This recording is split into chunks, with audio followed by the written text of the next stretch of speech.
G'day guys, welcome to the latest episode of Beyond the Tape podcast, a podcast where we chat to Australian writers, media, personalities, brand managers, whoever making waves in the Australian mountain bike scene.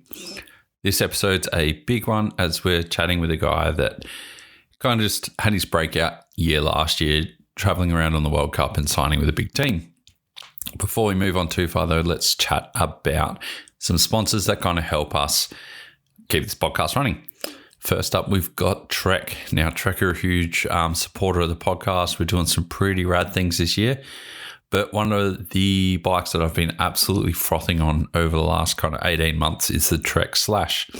The Slash is designed to be a enduro bike ready for anything. It pedals up a hill amazingly for what it is. The geometry is bang on for everything I like. Super playful, but can still plow through the rough stuff when I want it to get rowdy.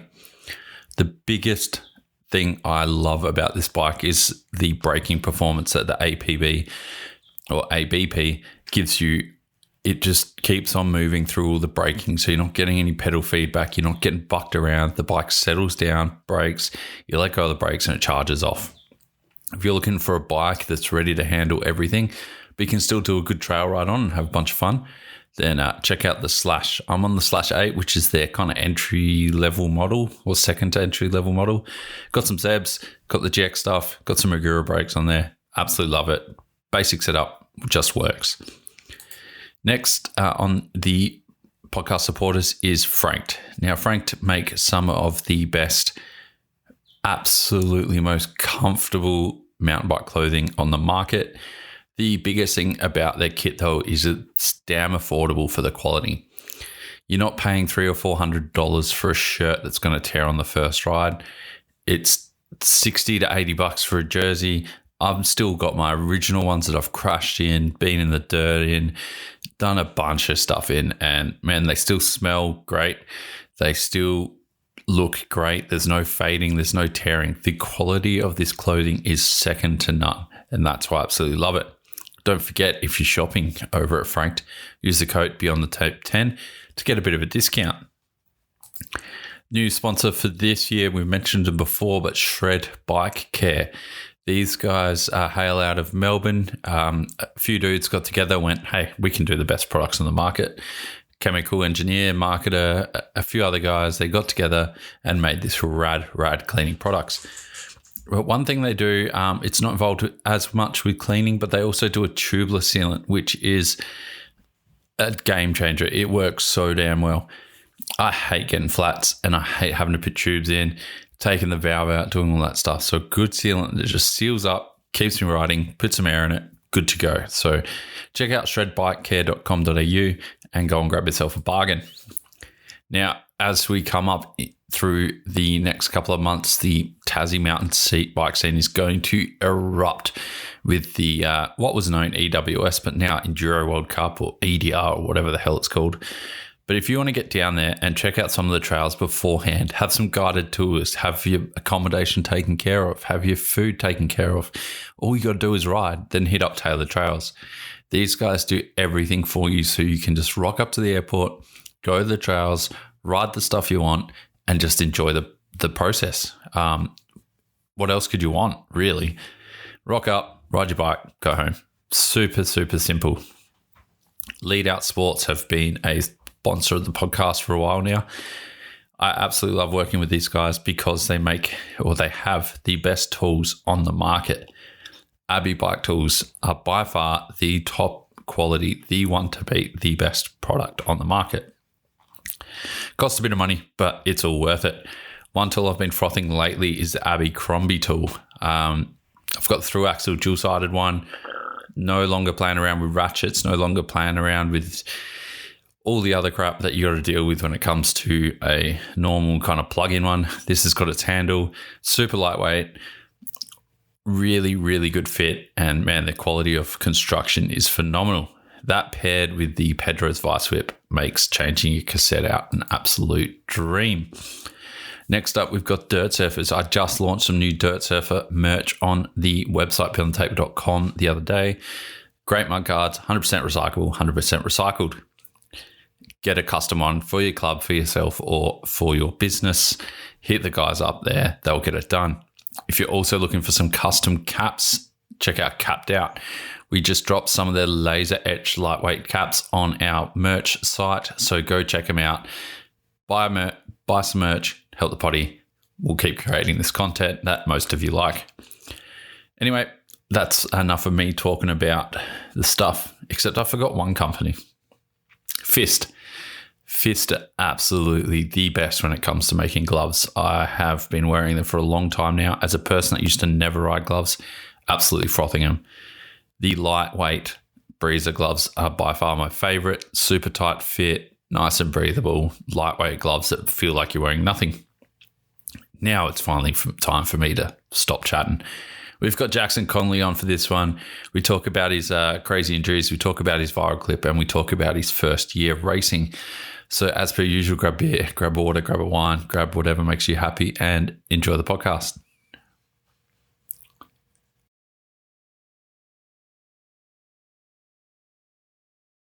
Jackson, you good? Yeah, I'm all good. I'm just trying to set this thing up there. Great. It should be sweet. Jackson Connelly, welcome to the potty. Thanks for coming on. Oh, thank you. Thank you. You're back in Oz, as you were saying before, like getting back into the local racing scene. How's it been? Yeah, it's good. It's good. There's a lot of Aussies came out to the last few, like the last national and the last VDHS as well. So it's good. Seems everyone's keen on racing again. Oh, my thing just turned off there. Sorry. Yeah, it seems everyone's keen on racing, and it's good. Pretty refreshing to be home actually, racing with all the boys. You were at Beauty on the weekend? Yeah, I was. I got down. That's pretty cool. What was the track like? It looked hectic. Yeah, the chute at the bottom claimed a couple people, unfortunately. But that was a proper gnarly track. One of the gnarliest tracks I've ridden in Australia in a long time. So it was definitely some good racing, but also, unfortunately, a lot of accidents. But good fun. What was it like about that? It's hard to see on the Instagram videos and stuff, but what was it about that chute that was just so off-putting and sending everyone OTB? I think it's just really awkward, to be honest. It's like up top, it's like kind of, you got to just keep the wheels rolling. There's a lot of like rocks and that log as well at the top that are facing the opposite way, and you got to, it's real awkward to get through, and it's quite steep as well. We don't have much of that in Australia, obviously. So, I think it just caught a couple of people out. It looked like everyone that braked coming into it didn't have enough speed to keep their momentum, and they just got like rodeoed all the way down. Or if you had too much speed, you oversent the sweet spot and got rodeoed down. It was a bit like that. I think it was like a lot of them were like slow crashes, but just because of how steep it was, it turned into quite big crashes once you get out of shape. Oh, the bikes just kept going, eh? Yeah. A few people chucked up a couple like mashups of just crashes on Instagram I saw, and they were wild. Yeah, I've been frothing it all the last couple of days. That's all I've been watching. It's so good. Yeah, it's good. It's good, but it's unfortunate. Like there's quite a few track hold-ups and stuff. Like we weren't even certain we were going to get a race run after our quali run. Yeah, right. Everyone was a bit unsure. But we ended up getting a race run. Rained just before the elites, which made it a little bit interesting. It's good to see though, like I guess from your standpoint, going overseas last year, it's got to be kind of hard going from some of the Australian tracks to say like Valli Hoel or some of the bigger. Yeah, for sure. It's so different. Like we have the mountains here, and we do have a lot of the terrain they have over there, but I don't know, nothing really compares to the tracks they race overseas. I don't know what they do that's special, but it's just they're wide, so natural, and just ruthless really overseas. So it's good having a couple gnarly tracks over here that actually get the blood pumping a little bit as well. It definitely is good to have stuff like that. It prepares you a lot more for overseas for sure. The wide thing is a huge component of it, I think, like especially from Adelaide where everything's quite single line, and even like Thredbo and some of the other tracks is such a single line track. Yeah, I agree. Thredbo is like real flat out and stuff, like top to bottom, like probably just as physical as a lot of the tracks overseas. But I guess, yeah, there's not a whole lot to think about as in line choice and like, yeah, setting up for stuff and that. Like Thredbo is one of the ones where it's just, yeah, who's got the biggest balls or the most confidence will win that race. Whereas I guess like somewhere like Beauty, there is a lot more thinking goes in of line choice and yeah, it's a lot different. Even Buller was like that though. Like I was quite surprised at the amount of kind of creative lines you could find through there if you were going quick. Yeah, I agree. I think the like Buller like normally is quite a one-line track, but I think they taped it a little bit wider this year, and like it was like I remember like after that G out there was a little grass line there and just a few things a few little touches that just made it a bit more interesting. We were joking that they rebunted those flat corners in because they saw Sam Hill was coming. Yeah. They needed to put more inside lines just for him. Yeah. Yeah, go ahead. Sorry. I was just going to say they were a bit of a pain. Like come race run there, they were so blown out. It almost came to a full stop. I had to just get on the pedals.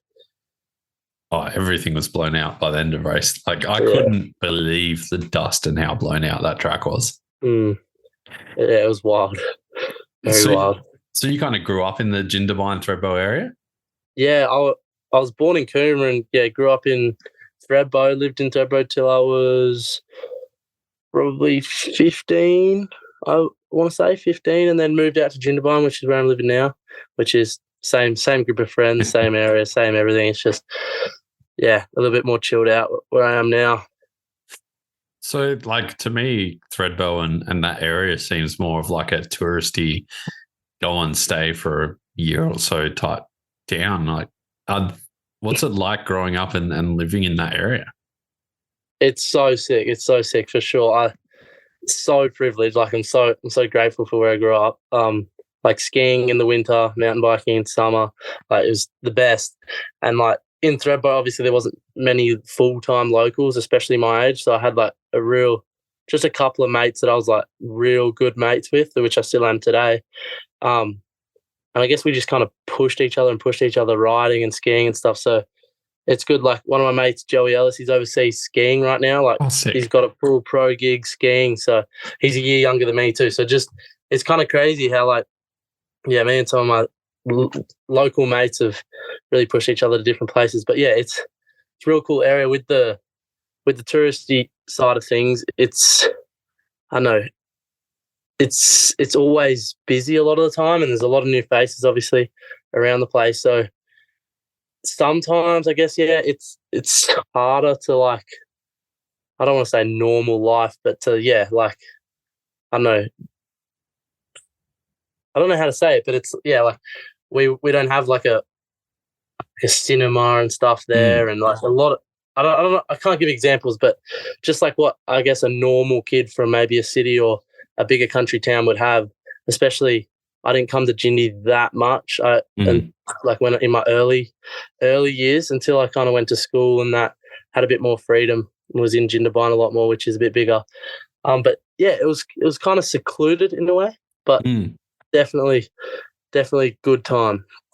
It's like you were secluded, but you just had a new bunch of, you like had new neighbours and new townspeople moving in. And yeah, for sure. There was like, I don't know, I guess it was just different maybe. Like I had a lot to do. Like I know people would die to live up there, like growing up skiing and mountain biking and things like that. So it was like we were always outside, never doing anything inside. So yeah, it was sick. It was so good. Did you have like a school and stuff there, or was it all in Jindy? No, I was in Jindy, yeah. Yeah. Went to school, but like I said, I didn't really I didn't really do much in Jindabyne until, like school and stuff. And then, I guess I played rugby and stuff and got a little bit close with people there and, But, pretty secluded in Thredbo. Were you just always like on the bikes and on the skis and everything pretty much from day one? 100% of the time. Like we would always get so upset when it was like in between seasons because there's obviously no one in the village like it's good in a way because it's all the tourists are going. Mum and Dad have some time off work and would normally go probably like down the coast on holiday or something. But it was skiing 100% of the time. Like with school, we'd have Fridays off. What? From year 5 up, we'd have Fridays off to go skiing. Like it was a school thing, like with school, which was sick. And then is that because you were going to take the day as a sickie anyway? Probably that many people took sickies. They just added it into a school program. But things like that, I guess, was I'm so grateful for, because it just kept us so fit and like off computers, and just it was a good childhood for sure. What were your parents doing up in Thredbo to live there? Like, well, we managed a lodge for a while. Mm-hmm. But before that, Dad was a plumber in the village, and then ended up getting a bigger job in Canberra, and he was driving back and forth a lot. So I didn't see Dad a lot for probably like a 5-year period there. But Mum still works up in Thredbo, just managing like some apartments and stuff up there, and she's done that for a while now, between a few different places and stuff. But that was it really, just like tourist kind of stuff. Is it kind of weird growing up in an area like that? Like I've seen it in some spots around where I used to live, because I was from like a semi-small country town. Yeah. But like, were you kind of struggling to find future prospects or what you wanted to do? Or I don't know. I feel like I've never really thought about it much. It's always been like skiing. Originally it was skiing. I wanted to be a pro skier, and I was competing with moguls and a little bit of park, and like just stoked on skiing.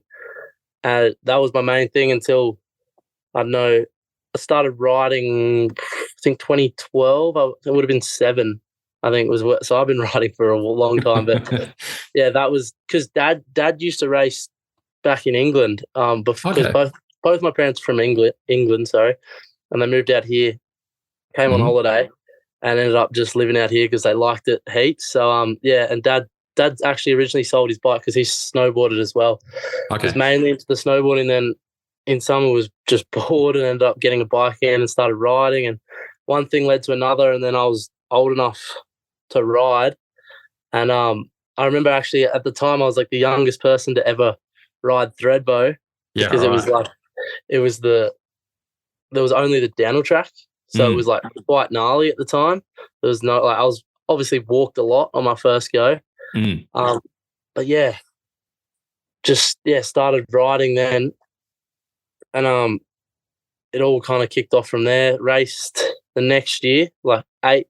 I think I was 8, 2013. I think that would have been my first race at inner schools there, and then just from there, just the first few years I didn't do too well because obviously I was real young and it was probably under 15s or under 13s, but I just loved it, and then started doing well. And I was still skiing at this point. I was still wanted to be a skier until I guess I started doing a lot better at downhill, and then just loved it from there and kept going with that. So we've seen like some Euro riders, but one that stands out is like Finn Isles, who was almost a pro ski racer. I mean, there's pro snowboarders like Tippy and Sean Palmer as well. Like, what's the parallels, or like, were there any parallels between skiing and mountain biking? Because for sure, for sure. Like, I think the whole idea of like facing straight down the hill, it's got a lot of the same fundamentals. Like, when I was younger as well, I did like some race coaching because I did like do like GS and stuff like that as well, skiing, before I kind of steered away from that into like the moguls and stuff. But I guess even then moguls as well, it's the same body position, your weight, the like rolling from edge to edge, even those fundamentals, like I feel like naturally are a lot like riding, and they go pretty hand in hand. So I think for sure they help each other out.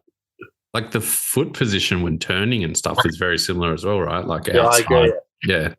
And I'm traditionally a flat pedal rider. I only just swapped maybe 6 weeks ago to clips. And I guess like I was when I was overseas, I was kind of studying my riding style a little bit at times. And I noticed I never noticed it until this year overseas, but I roll my foot heaps on the pedal, heaps on the pedal, and I linked it straight back to skiing because it's the same thing, like rolling from edge to edge when you're turning and stuff. That's super interesting. Yeah, for sure. Did that like affect your pedal and shoe choice or anything, or like how's that? Not really. I think it just meant I chewed through more shoes, to be honest. My shoes, like, I'm running low on battery. But yeah, my shoes were getting destroyed a lot, but I don't know. It's just, I guess, I never really noticed it until recently. How did your transition to clips go? Like, obviously, you're not going to get that lift or that roll on those pedals now. Yeah, exactly. I'm happy with it. Like, I'm at a point where I think I'm comfortable, but even then, it was very weird, like not being able to roll. I felt real linear, if that makes sense, like just straight up and down. I couldn't, like, at first turning was real weird, especially with the float. I'm not used to the float. And very weird, but in a straight line, it's really good. Specifically for racing, I think, because you can just relax, and the bumps, you can just relax. You don't have to think about where you're weighting the bike and unweighting and keeping your feet like on the pedals, obviously. I think there's pluses and minuses to both. Like, I run clips because my feet will just blow off pedals. Like, my ankles are ridiculously flexible. So if I'm hitting harsh bumps, then my feet will just tip all the way back and blow off the pedals. Whereas in clips, as you said, you're like locked in. Yeah. Is that also the case with like skiing because you're clipped into the ski essentially? Or is it completely different? I think it's pretty different because I guess on a pedal, like, I feel like because the pedals on a bike are like, you can't really move them individually, if that makes sense. Whereas skis, you roll onto edges. I guess it's still the same fundamentals, but a bit different for sure. What is it about the racing side of things? Because you race skis and then you race bikes. Like, what attracted you to that? I don't know. I think I'm just naturally competitive, like, always. Like, I've always been wanted to be the best at everything. Like, I don't know, I've just found that with myself. Like, once I've matured a bit, I've realised it a lot more. Like, when I was playing rugby for a bit, I just like wanted to be the best out of nowhere, and went to Brumby, like ACT rep trials and things like that. I just pick something up that I enjoy, and I just really go for it. I don't know what it is. Even like I started boxing 1 day a week just for cross training, with mucking around with a couple of mates at a boxing gym in Jindabyne, and then before I knew it, I was there 3 days a week doing sparring and gloves and all sorts. So I think that's just who I am, is just competitiveness, and that racing, the racing side of it, is the competitiveness in me. And then obviously riding, it's the freedom. I love it. Like, I don't know, honestly, don't know what I'd do without it. It's so much fun. Like, was there like a tipping point in your riding where you're like, oh, I'm actually quite good at this. Like, I'm pretty quick. I should take it more seriously? Or I don't know. I think definitely there was a tipping point where I realized it myself, but I think it was quite a way into like me being pretty good, because I remember like racing as like, I don't know, even from like 13 or even younger maybe, and like just doing really well, and like doing times that would place me well in even like under 17s and sometimes even under 19s. Like, I was doing really well and I was so stoked, but I don't think I really got it. I was just having fun on my bike.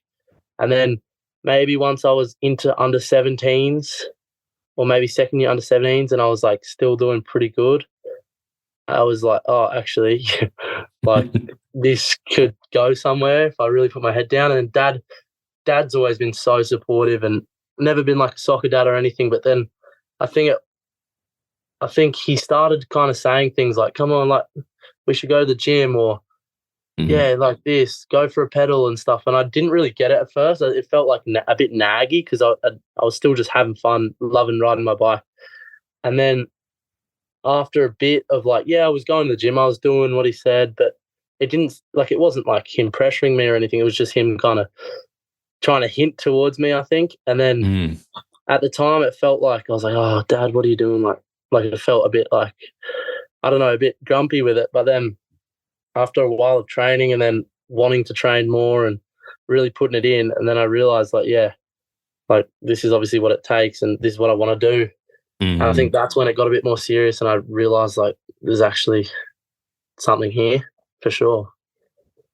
Do you think like that ignorance or that kind of vague feeling of you just having fun and riding on your bike and it kind of helped you because you see some kids, they're 13 to 15 now and they're like, I've got to get sponsored. I want to be the best.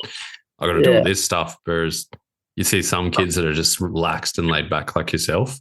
For sure. I think I listened to a podcast. I think it was Dino and Jack Moyer as well recently, and they said a similar thing. It was just like that all their advice to kids at the moment is just have fun. Just go ride your bike, have fun, relax until you're like going overseas or like or planning on going overseas. Then maybe that's when you take it a bit more seriously and start training and take it more seriously. I had a few people recently as well on Instagram just message me and say like, oh, what you're doing is so sick, like that's the dream. But like I feel like I'm stuck, like I feel like I can't go faster. And I look at their page and they're like 15 and I'm like, and I just said to them again, like just have fun.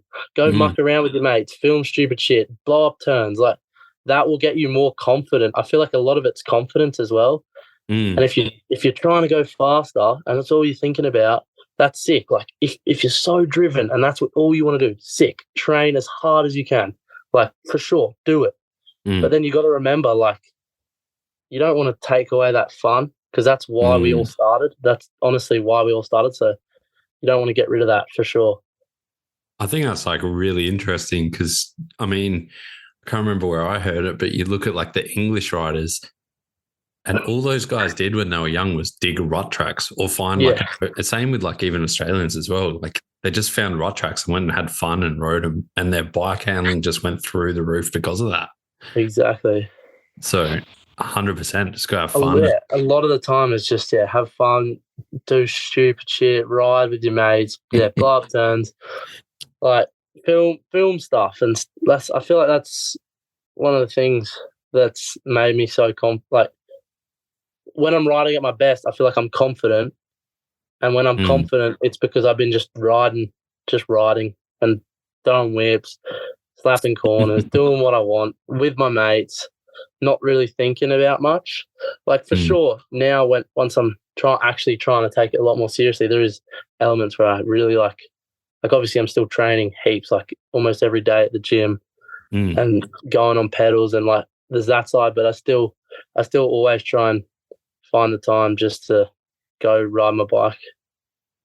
Is that kind of, I guess if you haven't had that pressure up until now for training and trying to do good and I guess being on a team, was it a weird feeling or experience mentally to kind of deal with that? I think for sure, yes. But I think this year I definitely tried to just like I thought I was all good. I thought my head was sweet. I thought a lot because I felt comfortable. I felt real comfortable, especially at the start of the year because I had no expectation.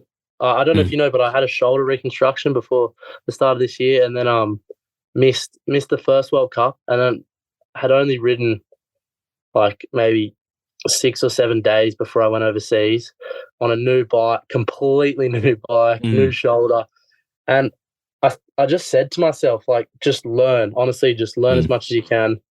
Don't expect anything. And then my first World Cup, I came 12th with a terrible run, and I was like, oh, holy shit, I didn't even think I would have qualified type thing.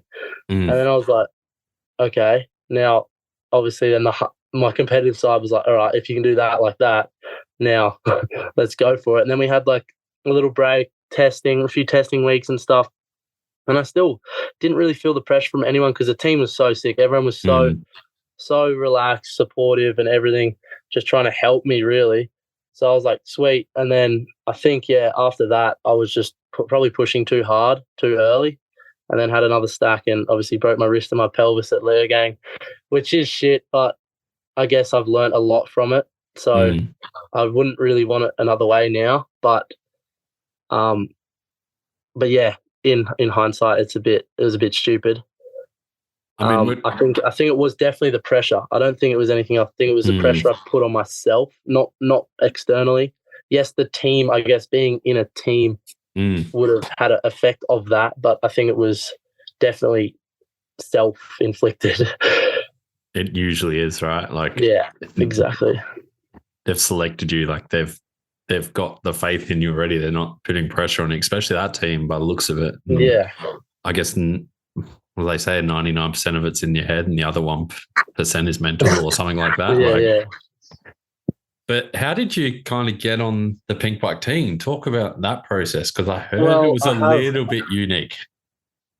Well, I have a good friend from Thredbo, Tim Windshuttle, as you may know. Yep. Lord, he has helped me through everything, riding, everything mountain bike related, every sponsor I've had.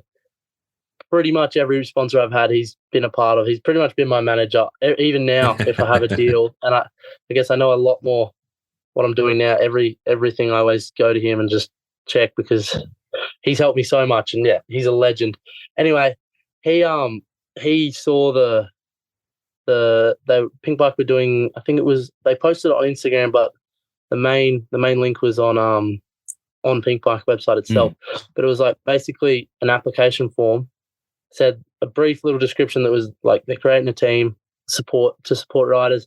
Honestly, had no idea really what it entailed.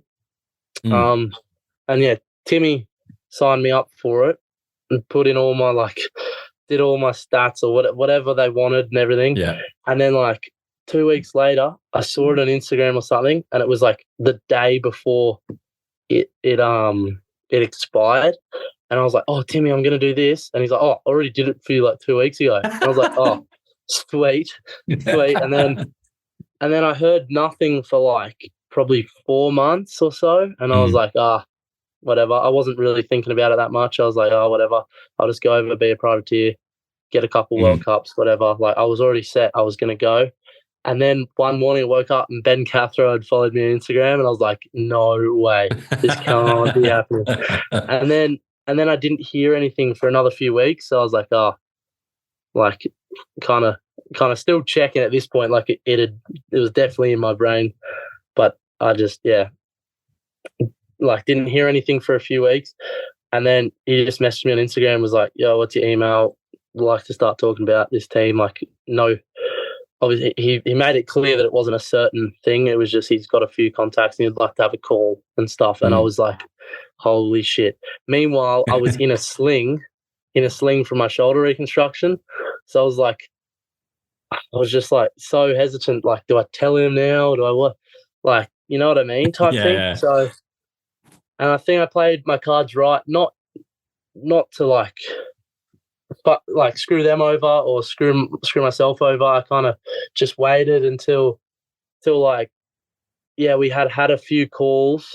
I think we had talked back and forth about just me and stuff, and then we had a call, and I think on the first call we talked about a bunch of things and what it looked like. It was a lot. It was just honestly, I can't even remember what the call was like. I was so stoked. I just kept remembering saying how grateful I was. Thank you so much. And then at the end of it, I was like, I have to tell you, I have to tell you before, obviously, it gets any further. But I had a shoulder reconstruction, I think it was 4 months ago at the time, or probably two and a bit months prior, before that. And he's like, oh yeah, true. Okay, well, I can't really promise you anything, but I'll talk to some people at Pinkbike. And he's like, I like the story and stuff. So, and he seems sick, everything. And I think they'd fallen through with maybe one or two other dudes. I know they were talking to Lockie Stevens McNabb before, but he'd already had a deal lined up. So I think he was just seeing if this was better or whatever. And I think they may have been talking to someone else as well. And yeah, he was like, "Oh, I'll get back to you." And then I didn't hear anything. And I was just like, sitting there with my fingers crossed in my room by myself with a sling, like feeling a bit sorry for myself. So I was just hoping. And then, it all went through. And Brian Park and some of the bigger dudes at Pinkbike said, yeah, like, should be sweet. Sick. And I remember saying that I think my physio told me I was getting out the sling on something like the 20th. Or no, sorry, I would have already been out the sling, but they said I could ride by the 25th or something of March. And I was like, and then I told Cathro or something that, like, yeah, I should be sweet to ride by the 25th. Like, maybe even before that, my physio's stoked. Like, everything, like, made it sound like it was sweet. And then, like, because the first World Cup was on the 27th of March, which was my birthday, my 18th birthday. Sick. And I was like, I was really trying to get to that one, which unfortunately I didn't. I couldn't get to the one in Lords. But they weren't too fast. That I couldn't get to that, which I'm so happy about. Like, I can't thank them enough. Like, they signed someone that wasn't even riding at the time. So I gotta thank them a lot. And I guess I gotta be more happy with this year, especially. Like, I always forget. Like, I always look at everything in the one moment, but I gotta kind of take a step back sometimes and look how this year went, and be pretty happy considering how I went into it. So yeah. What was it like meeting and chatting with Ben Cathro? Like, it was weird, very weird at first, because I guess I'd idolized him for a while. I watched his YouTube videos and all sorts, and then, like, to be, like, talking to him was one thing, and I kind of got used to that.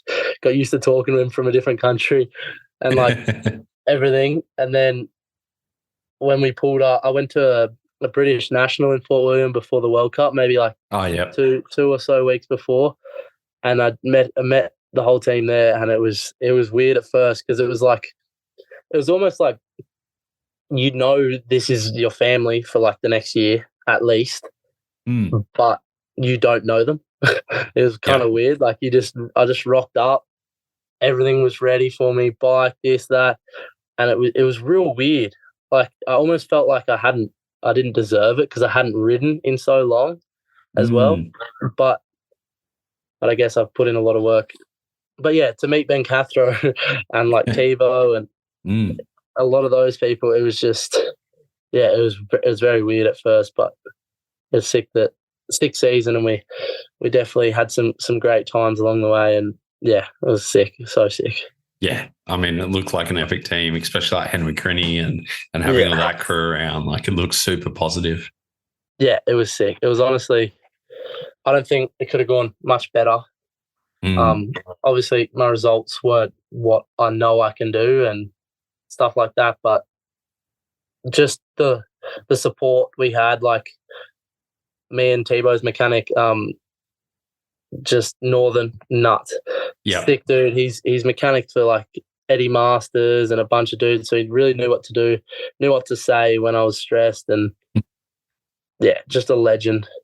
Yeah, I think mechanics are therapists that can fix bikes, right? Like, a lot of the time, like, I think people, like, they sleep on the mechanics. They think they're just there to fix bikes and mindlessly wrench, but if you have a good mechanic that knows his way around a World Cup, it helps so much, especially at the top when we're, like, on the trainer and stuff, and just before you drop in. If you have no stress, that's what you want. What was your first World Cup like? Was it Fort William? Yeah, it's Fort William. What an induction. Yeah, it was wild. It was a bit of a handful, especially, like, I felt real weak still in the shoulder. My shoulder felt comfortable. Like, I wasn't thinking about it overly. It was more just like, especially that track, it's 5 minutes of hell. Like it's top to bottom, like high speed, big compressions, and I was just like struggling to keep myself up really. Yeah. But definitely so cool to be there. Dad's race there as well, so it was sick. It was kind of sick to race my first World Cup there.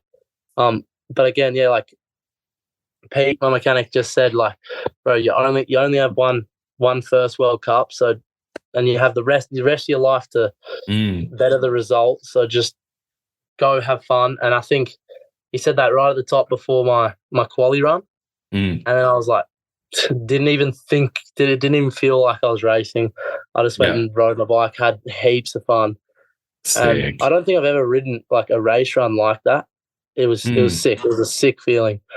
So yeah, and I think I qualified 14th or something, and I didn't even, like, my goal was to be able to ride like the stage my shoulder was at. So to qualify, I was so pumped. And then I couldn't even care about race run at that point. You know what I mean? Like I just went and again, my race run was just fun because I'd done my race. My actual race was the quali one. So yeah, the race run was the bonus. Yeah, exactly. So I was pretty stoked. And what was after that race? Was that Leo Gang?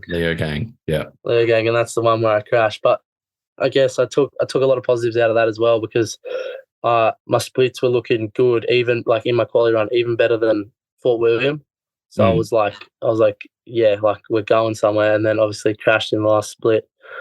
Had a big crash. But I think I got out of that pretty lucky, to be honest. A few people did crash the same kind of way as I did, and off that jump was almost verging on dangerous, I think, just in the mud. Yeah, that should have almost been just taken out for the mud in some ways. Yeah, well, I think I heard a few people talking about it and just say, like, if they just poured some gravel or something down the run in, just so the mud wasn't affecting it too much. Like even Thredbo, he didn't qualify because he came in and washed the front before it, and he luckily stopped before the end of the takeoff. But yeah, he was frustrated. But yeah, a few people, I can't remember his name, but there's a dude on a Scot they wear a green kit on this team, this Euro team. Anyway, he came up short with his front wheel, and I think he didn't have a great time either. So I wasn't the only one, but yeah, could have been a lot worse for sure. I think Mario Baldwin as well, another local. Yeah, he had a huge. Yeah, he snapped his frame on the landing or something. Yeah, he did pretty much exactly what I did, except he was just like maybe a couple millimeters over the lip more than I was. He got out of it all right. So what happened there? And like at that instant, you've got two options. You're either going to fall into that net or you got to pull up. Like, yeah. How did you make that decision? I think what happened with me was I think I was too committed and I was going too fast already, that if I hit the brakes or something, I feel like I just would have hit I would have missed the net and just hit the knuckle. Yep. So it was just instinct just to pull. The thing is, though, I had only one foot on, so you can imagine how hard it is to pull with only one foot on. And then, 50-50'd it straight on my bottom bracket, sitting down, broke my pelvis, and then went over the bars and broke my wrist. And you broke a ton of shit on your bike, right? Like, broke some stuff. Shit. Yeah. The force, like, going through you to do all that would have been mammoth. I think I didn't realize this until maybe a few months later when I've been having some nerve problems in my like my sciatic nerve, and it shoots down my legs, and it didn't happen straight away, but I think I've compressed a couple vertebrae maybe as well in that, because which is kind of a given with those impacts. But yeah, I've been struggling with a bit of that, and it's a bit on and off at the moment. So hoping to get it properly fixed. Yeah, I mean, we were talking about beauty before and watching all those crash clips, but think I said to you on Buller, like, what's it like having one of the most viral clips from last year? Because that clip was everywhere. Like, was that kind of weird? It was a bit weird. Like, I've never seen, like, that was my biggest clip that it blew up at the time. I think I've beat it now, but back then it was, I guess on Pinkbike it blew up a lot. On my page it didn't blow up as much, but on Pinkbike it blew up a lot. It was on Pinkbike. It was like vital. It was everywhere. Yeah, there was another videographer on the other side, but he wasn't filming. And I was so angry. I was like, bro, if I'm gonna crash that hard, sure, you got on video. But yeah, luckily Max from Sleeper Code, he was there, and he got at least that angle between the trees, which isn't too bad. Yeah, but yeah, deadly. What was your like? Obviously, you had your crushed pelvis and you broke your wrist. There was a few other things that were going on, but was your mental state pretty tough? Because you've just come back, you've raced Fort William, you've just come back from your shoulder surgery, and you're injured again, and you got this opportunity. Like, was that pretty crushing? There was, there was definitely a few periods there where I was not stoked. Definitely not stoked. We'll say that. But I was living. Because I was meant to go back to Morzine for, I think there was like a 2 or 3 week gap between Leogang and Lenzerheide, I believe. I think so. And and I was going back to Morzine. I was living with the Union for a few weeks there. Sick. In Morzine, which was sick. But yeah, obviously I was injured, so I didn't get to do a whole lot, and that definitely, I was a bit upset, or a bit of FOMO going on there when I was just sitting at home on the trainer when they're all out coming back all muddy and talking about, oh, this was so sick, and because Morzine's the best place to ride, like it's the best, and like I was just not super stoked. We'll put it that way. It could have been. I guess it would have been better than coming home, because you'd just be sitting in your room, like watching on TV. Sure. We actually did have that chat. Like, is it worth? Because I wasn't going to be able to race again until snowshoe, and we kind of knew that. Yeah. And we did have a chat with me, my dad, and Ben, just saying, like, realistically, is it worth Jackson just coming home and just kicking back? But we kind of came to the idea that, like, my head's gonna be out of it again, if you know what I mean. Like, I'm not gonna be there. I'm probably gonna be missing it more being back here. And like, I feel like, whereas if I'm over there, I'm still involved.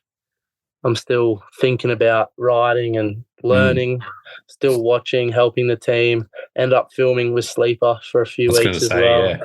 And like, I learned a lot about that side of things, and it kind of kept me a lot more positive. And I was still traveling, got to visit a lot of sick places and meet a lot of people in that time that I obviously wouldn't have met, and some experience that I wouldn't have been able to experience if I was at home in my room.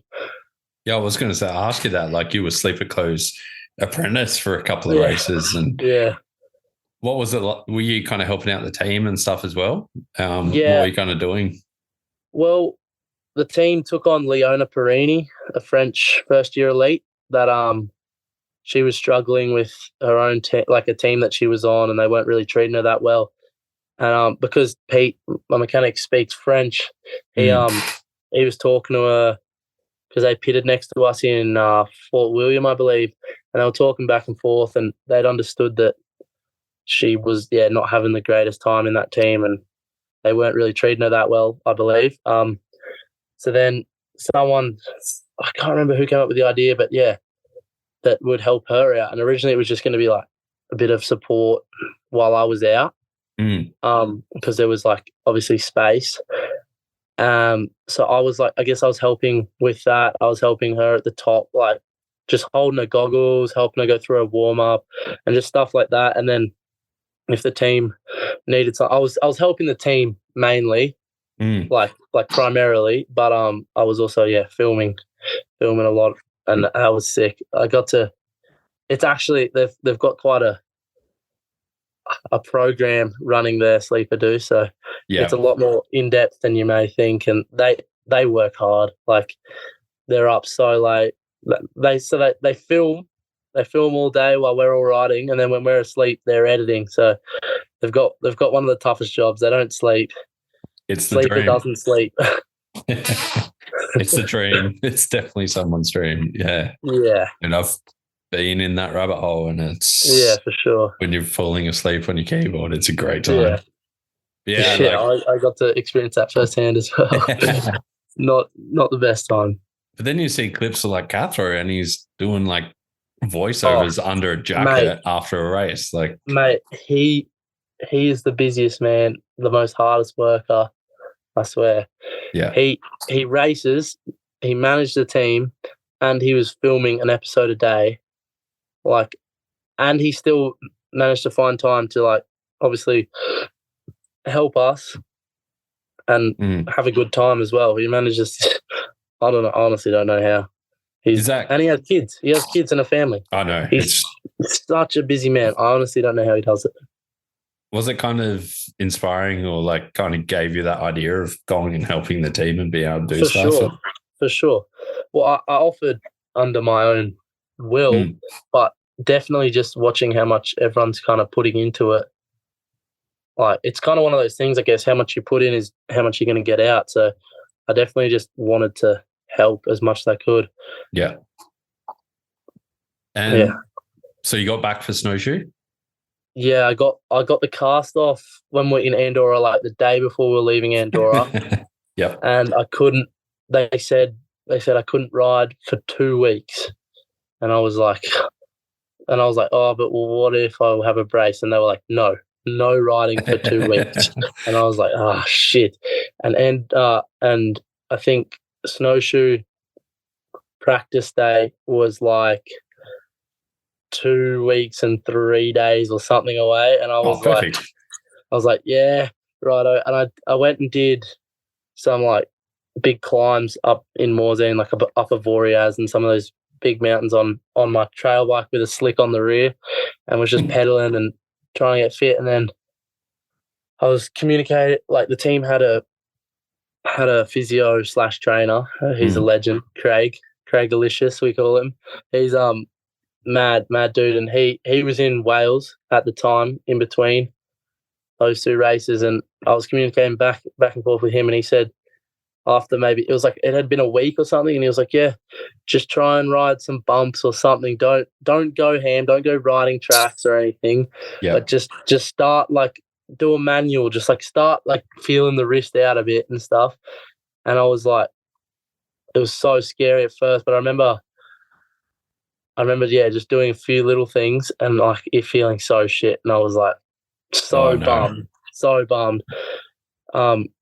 And then I guess we flew to Washington and then drove up to Snowshoe, and it was raining so much, and I was just like scared for my life, really, because I just didn't want to fall on it either. I just wanted to obviously just ride.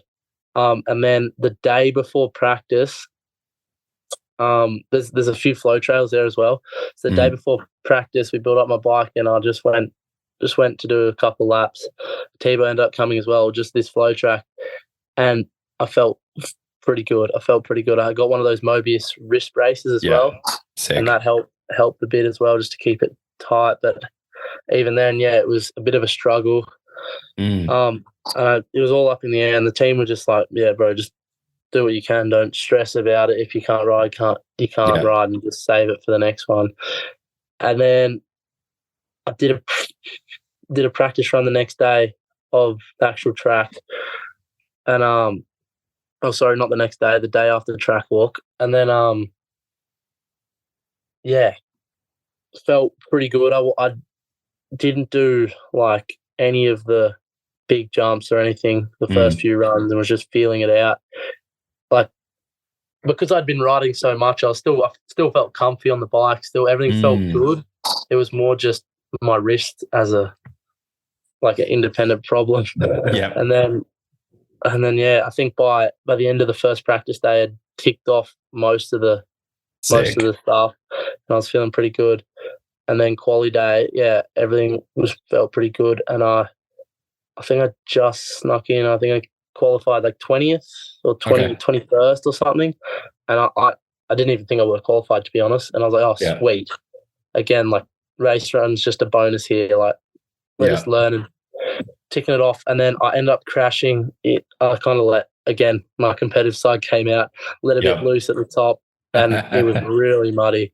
My front wheel just slid out of a rut, and I just had a little lie down, which was fine. Didn't hurt me at all, but I just got like there's a GoPro of it somewhere, and I like get up, and I'm like stuck in the tape. I get back to my bike, there's mud all over my grip. I'm like wiping it off. Then I get back on, and I hit like the next little section, like sitting down, and my wrist just hurt because it had just had a little bang. It was fine. It was perfectly fine, but I just instantly was like, I can't, kind of one of those moments where I was just like, I've qualified. It's not really worth it. So then I just sat and waited and let the next dude go and just cruised down. But I was frustrated at that, but I kind of could see the bright side of it. What bones did you break? Was it just your radius? My radius. Not just my radius, but either like I cracked it like an arrow kind of on the joint. It was weird. I kind of just chipped either side off the ball. Yeah, that's tough. Yeah, I could not think of anything worse than trying to ride snowshoe with a sore wrist. Those rocky sections with death. Mont Saint Anne was actually harder, I think, because it was a lot more high speed, and it was the week after. So I kind of my wrist didn't really get a break. It went from being in a cast for 6 weeks or so, or five, something like that, and then straight into 2 weeks of flat out riding. Snowshoe, like the average speed at snowshoe is pretty slow, especially in the mud. Oh, true. Yeah. And I was still riding kind of slow as well, so it was pretty easy on the wrist. But then Mont Saint Anne was a different story. That was just flat out rough and fast, and I was really struggling there. Like that was hard. Like, I didn't qualify there either. I had a little mistake, and just way too sore. I didn't hit there's like a big drop out of the first trees. Second tree, sorry. Yeah. I didn't hit that either. I just opted out of it just purely because it's a stupidly big impact, and I just couldn't handle it. So that was a struggle. Definitely that one hurt the most, like mentally as well, because I really wanted to be progressing, and it just felt like I was taking a step back because snowshoe ended up kind of going in my favor a bit. So like it was real frustrating.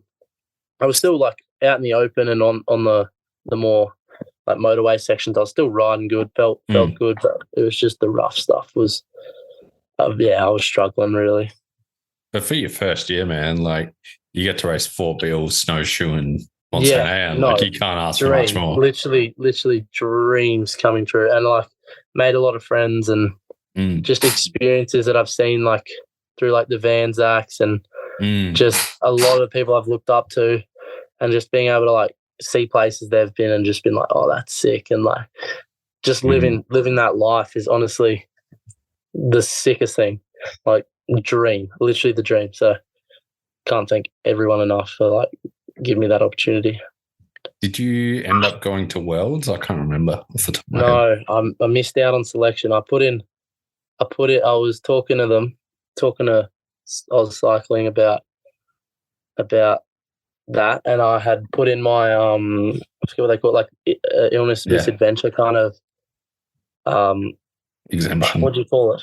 Like a exemption kind of thing. Yeah. And I don't know. They never like they got like they replied to me, and like we were talking back and forth, and then I kind of just didn't really hear anything. And then I wasn't on the selection, which I was a bit frustrated about, obviously, because when I wasn't injured, no one had really beaten me. Yeah. Except Ollie and Remy. Yeah. So I was a bit like, but I guess like I didn't want to take it. I didn't want to seem like I was taking it away from the other dudes though, because like they're all my mates and they're all deserve it just as much as like I feel like I deserve it. If that makes sense. Like I want to see them do well as well. So I definitely really tried not to talk about it in front of them and like bring them down for sure because like Trent and Kale. I didn't know Kale at the time, but Trent Beashel and Sasha Kim and some of the other guys that got like Sasha got 6th and I was so stoked. Like I heard a rumor he didn't realize he was good. Like he kind of didn't personally realize he was good until he got 6th at Worlds. Yeah. And he's like, maybe I'll take this seriously. Yeah, because what? Sasha's always been like that. He's always been like he'll race flat out, do well, and then I don't know, you just won't see him for a little bit. He'll still be doing his thing and everything, and then he'll rock back up and do well, and then he'll be back into it. He's always been a good bike rider, and I think he wasn't as stoked on how he did. I think maybe the few races before that. I think he got 18th at Lenzerheide and maybe didn't qualify at Andorra, something like that. But so he was a bit, out of the loop. He felt, and then 6th at Worlds, and I think that kind of reassured his confidence. Dude, it blew up the internet here. I was so stoked for him. Yeah, I was so stoked as well. And then that was one experience though. Like, although I wasn't selected and I wasn't racing, I was obviously really bummed because I was feeling a lot better and a lot. And my wrist was feeling good and stuff, and I felt like I just wanted to race. I was there and everything. But then I got to watch that race as well, which was sick. Like that is going to go down in history. That race, like that was stupid. The crowd was huge. So just to be there and be able to watch that was just sick. Like so sick. Seeing like the top 3 getting carried away on top of a police buggy was next. With people chasing them and flares going off and that was out of hand. It'd almost be like you want to race, but just witnessing that because I mean, it happens there most years, but like that was special. That was special for sure. That was something else. A Frenchie winning in France, it was going to be like that. It was Frenchie 1, 2, 3, right? 3, yeah. I think it was Loic, someone and Loris. Who was it? Loic, Amory and Loris? Yeah. It was Loris second. I can't remember, but it was them 3. Yeah. That's nuts. Epic. Honestly nuts. And then like Remy Meyer Smith was 2nd or 3rd in juniors or something. 3rd, I believe. Yeah. That's sick as well. Like, I was just stoked for them for sure as well. And it's cool to see everyone back like at home now racing as well, and everyone's kind of stepped up their game. Like exactly. And especially going into elite as well. It's like it's a different story. Like it's kind of cool. I kind of like it. I don't know why. I feel like a little bit of an underdog again or something like that. I feel like less pressure, and I don't know. I like it. I don't know why. It was cool to see it below as well. Like Kale was top 5 in elite, and he's 7. I just got him. I think I got him by like 0.5 or something. Yeah, right. Or 0.4 or something.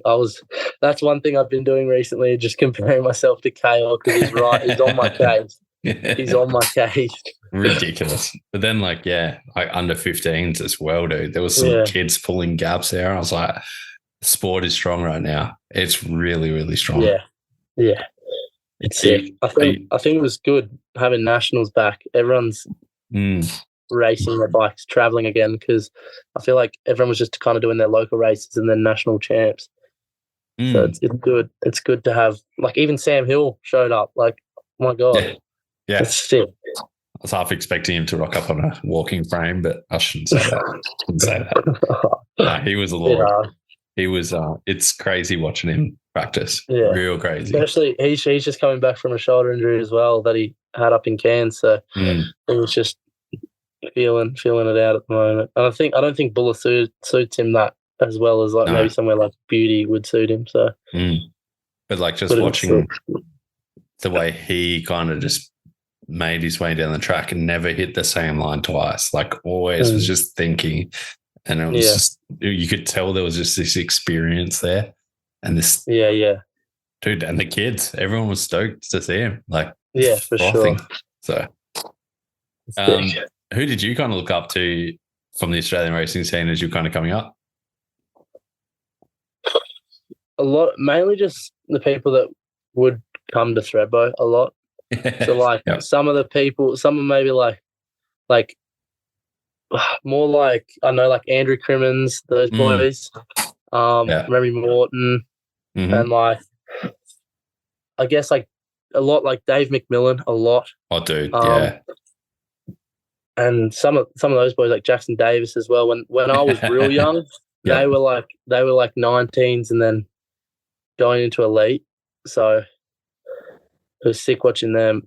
And I guess even like Paddy Butler and some of those boys that were just a little bit older than me.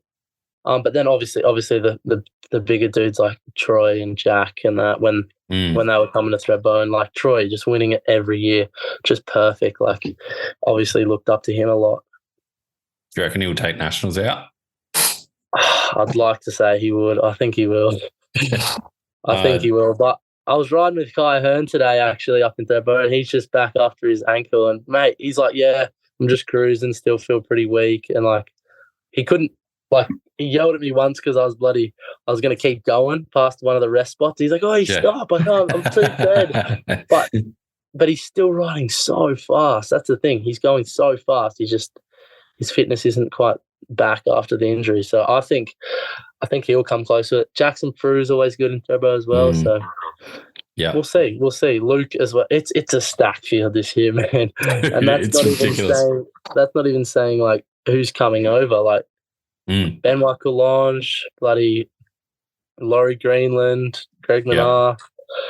Far out, mate. Some of the Canyon boys are coming. Like it's going to be ridiculous. It's going to be stacked. It's going to be ridiculous, like stupid. It's going to be like a mini World Cup. It is. It's the preseason. Stupid. Yeah, it's going to be stupid, but it's good. It's sick. Maybe they'll have a World Cup at Thredbo one year. That would be sick. I've been pestering Timmy for like the last bloody 5 years, just saying, please, surely we try and get a World Cup because we got the facilities. We got. I think it's all national parks. It's just the ability to have a track. We've got the mountain. We got the chairlift. We got the parking where the pits could be. We got everything we could need. It'd be a sick venue, but it's also just the time of year would be hard. We'd have to run it right at the start of the year or right at the end.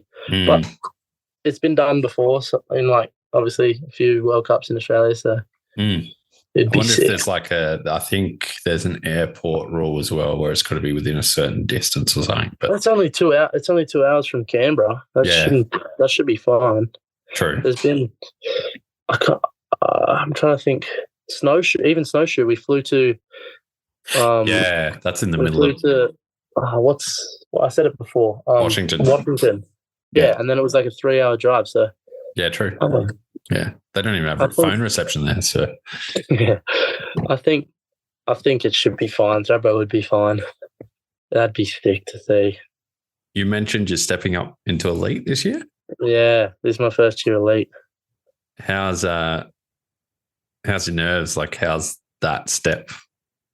I don't know. I guess I was nervous last year, knowing I'm going into elite this year, but I'm kind of excited for the challenge. Like, results obviously might not come straight away because, like I've seen so many people go into elite that were killing it in juniors, and then obviously like take a few years to get their bearings round. Dude, Valli Hoel. I just even Finn Isles as well. So I'm just happy. Like I'm just going to grind. I'm so stoked just to be putting in the work. I feel like I felt real fit at Beauty as well, so I'm pretty happy with that. So I'm just keen, I guess. Yeah.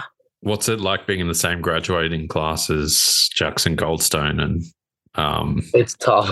Especially like the last 2 years. Like 2004 is definitely a hard year to be a junior. I think like just the likes of like Jordan Williams, Jackson, Lockie, Remy. Steve McNabb, Remy, David Capello. Like, oh my, it's just stacked, which is what it should be, really. It's just going to make us all ride faster. But it's a stacked year, definitely. I think it's the first time in many years where we've had 3 or 4 Aussies that are like looking good too. So yeah, like Remy, Ollie, Sasha, Mario's been doing pretty good too. Like in New Zealand, he did pretty well. that Even new like bike. Joe.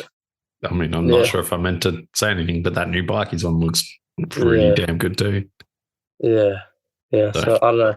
He seems like he's pretty comfy as well at the moment. So it'll be cool. It'll be cool to see what we can all do. And I guess like Job Gentle as well. He's from my area as well. He, even in New Zealand, he got a couple podiums there. And I think there's a lot of good Aussies coming through the ranks at the moment. Even Kale, who's a year younger than us as well, he's doing times that are like matching us boys. So I think it's looking bright.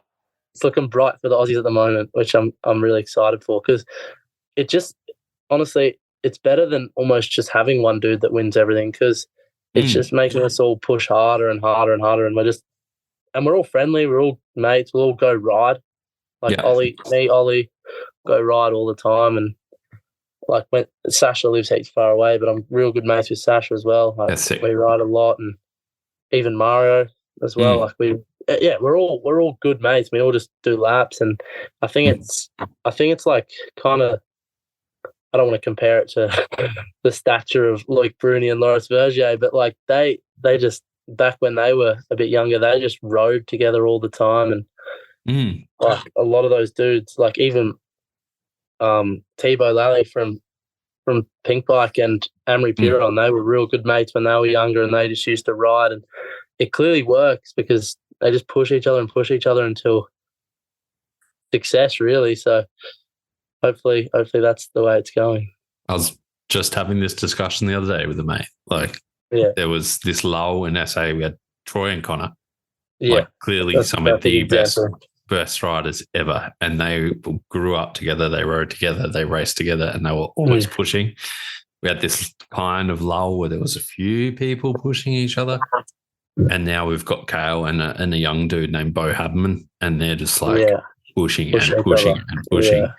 It's good to see. It's showing, man. Like, it's showing. Sure. What are your plans for this year? Well, there's a lot still in the works. A lot that I don't even know, to be honest. It's obviously a bit late because I didn't find out from Pinkbike till quite late. But it's looking good. It's looking like a sick setup, like for more news will come out, definitely. And I'm just really excited. A lot of, I don't know how much I can say and stuff, but it's going to be sick. With a lot more comfortable. A lot of people I really like, and I really like to be around. So it's going to be a very sick environment, and the support is the main thing. The support is going to look sick. Like, that's sick. Less about brands and stuff. Like, it's going to be sick who comes on board for sure. We're talking to a few people, but the support and the group is looking really sick. So can't wait to share it all. Is Pinkbike racing, is that like finished up as a whole? No, they will be going next year. Okay. I think they're just juniors are getting live streamed, I've heard, this coming year. So I think correct. Yep. They've said their plans are more on juniors. I don't know if they're going to be signing another, but I know Amy's going to be staying with them, and it's going to be exciting to see what they do as well this year. So it'll be cool. I think that it was their plan originally, but I think they're really going down that development team, like trying to build some riders and help use their following to help build up some riders, which is sick. Like, even like for me, my social media obviously, and my knowledge and everything, although my results and stuff like that weren't as good, but my media and my knowledge and racecraft, I'm sure has improved a heap with their support. So it'll be sick to see what someone else can do. Racecraft is such an underrated skill, and it's such an individual thing, but very underrated. Very underrated. Like there's so many. I've seen so many dudes that like can ride a bike so well, but then you just see them in the results list and you're like, what's going on here? You know what I mean? Like we'll hit a section, you're like, oh my God, slow down. Yeah. But then you see the results and you're like, what? And vice versa. I've seen some dudes that are just like, I haven't been worried about, and then they come out with like a really good time. I think it's mostly mental, I think, for sure. Yeah, 100%. 100%. Yeah, so it's an interesting thing. Are you excited about the changes to the World Cup this year? Or I don't know. I don't know how it's going to work yet. I'm not against it. I don't know if I'm for it yet, if that makes sense. I think we're going to have to be fitter for sure. It may be a good leveler for I guess some people coming through to elite, and like it's going to be new for everyone, if that makes sense. True. Yeah. But I think there's going to obviously be a lot more injuries for riders and a lot more tired bodies and a lot more drama maybe. So we'll see. It could be sick for a viewers perspective, obviously, but yeah, we'll have to see how it all goes. I'm sure this is not the final state for the sport. I'm sure it's just a step in a different direction. So it'll be cool. But we'll have to see how it all works out. Really, it's a new era for sure. It is. We might start wrapping things up. It's getting late on your end. Yeah, that's all good. I didn't even check the time. I got 3 questions I kind of like to ask at the end. Yeah. What advice would you give to like a junior or someone looking to kind of get on the World Cup or become part of a team, I guess? Yeah, like I said before, probably just have fun. Definitely chase it, and it's the best. It's honestly the best thing you'll do, traveling and riding. So if you have any opportunity, if it means you have to work your ass off for it, bro, do it. Just chase it, honestly. But also at the same time, like juniors specifically, like what I've been told as well, and what I've led to understand is just like juniors are just your learning years. Like a lot of the advice I got this year was just fill out. It's your learning years. Learn now so that you're not trying to a lot of the time people winning in juniors might mean they're missing out on a lot of learnings that they're going to have to do in elite, if that makes sense. Right. So just be patient, trust the process. Greg Minnaar won a world champs at 40. I know he's a different human, but like he's not a human. But like it's never too late in this sport, as we've seen. So just be patient, trust the process, and keep it going. Exactly. Yeah, I don't think anyone should compare themselves to Minnaar. He's not real. Yeah. Is there anything you would have changed or anything you regret from the last few years? I don't know about regret, but like obviously, ideally, some of the injuries I would have liked to get rid of, like the two shoulder like injuries leading to the reconstruction, and then obviously my wrist. I think they've obviously been a big part to play in a lot of my development. So it's not the end of the world for me. Like I'm like at peace with it, if that makes sense. But definitely some parts of that I would have liked to have not happened. But no, I don't regret it. I think it's made me a lot hungrier and a lot more, working a lot harder. I've learned a lot. So yeah, I guess I don't really regret it. But yeah, it would have been 100%. Definitely would have been nice to have a working shoulder for a long period there. Yeah. The last question I ask to everyone is if you're a bit low on motivation or lacking the energy to get up and get going, what do you kind of listen to music-wise, or do you have any kind of things that help you get motivated? I don't know. I just tell myself that like it's only me that's gonna.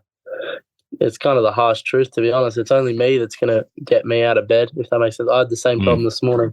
I had my alarm set for 7 to go for a run, and got up at 7, and I was just like, being lazy and like slowly putting my socks on. And I kind of sat there. And it's funny you say this because this was literally today. I was like, mate, get out of bed, go for a run. Like, Yeah. I have this saying where it's time waits for no man.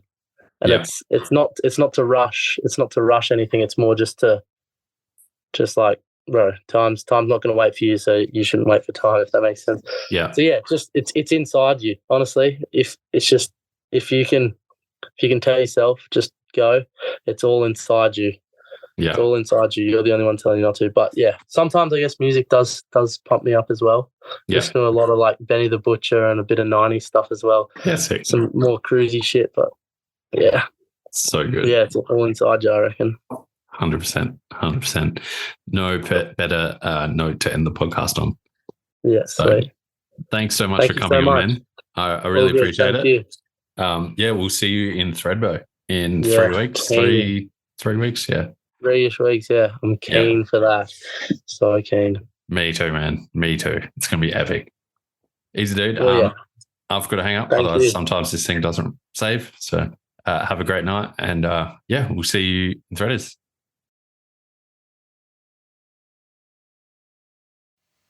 There we go, guys. Thanks so much for listening to that episode. I hope you enjoyed it. Jackson is going to have a crazy 2023, I think. And if he keeps injury free, we're going to see him up on that top step soon. Thanks again to our supporters. Trek Freight Clothing out of WA. Don't forget the Beyond the Tape 10 discount over there. Fist, use Beyond the Tape there. Get a bit of a discount on some of the world's best gloves. Lead Out Sports. Don't forget, these guys have the best tools to kit out your own workshop. We've got shred cleaning products to keep your bike clean and looking beautiful. Taylor Trails, if you want to get down to Tassie and have a good time, check those guys out. And Dirt Surfers, these guys keep your bike looking schmick and unique. So hit those guys up as well. If you want to support the potty yourselves, tell your mum, tell your nana, tell your dog, tell whoever is around. Share the podcast. It's the best way to do it for free. If you want to donate some money, head over to beyondthetape.com. Check out the merch store. We've got some mug guards, stem caps, T-shirts. And if you just want to donate some money without actually receiving product, buy me a coffee. Anyway, till next time, go out and have a bunch of fun.